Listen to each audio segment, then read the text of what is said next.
So the last time I talked about Spike was about a year ago, and in that video I basically said he was one of the most powerful brawlers in the game, which still holds true to this day.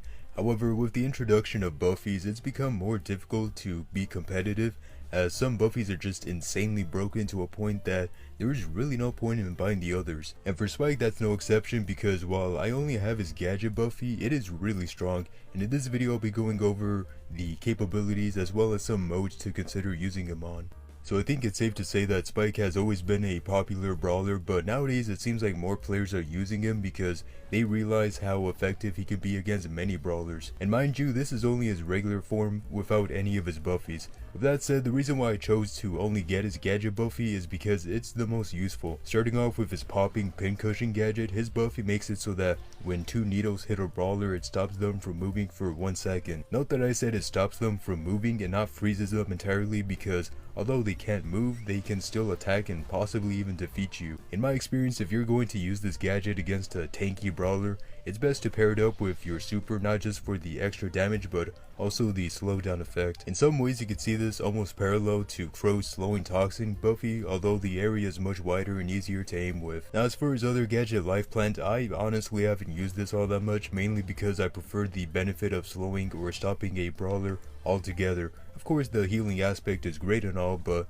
the knockback effect that comes with the buffy is much harder to use since it needs to be destroyed and a brawler needs to be right on top of it for it to work. With that said, I have seen some players use this gadget in a different way, and that is to throw it into a bush to see if there are any brawlers camping. I think this could be a very effective strategy to see where brawlers are hiding, but then again Spike's curveball can basically do the same thing, so I guess it's more of a preference. In my opinion, I found his popping pincushion gadget to be much more useful, but I'm sure there are players out there who find this gadget to be more practical. Now with that said, I'll be using his pincushion gadget on some modes including Gem Grab, Hot Zone, and Knockout, as I believe they're the better modes to choose from.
So in my opinion, I think this Buffy is great and is worth getting if you're a fan of Spike and want him to be more competitive, especially in today's environment. Anyways, have a good day.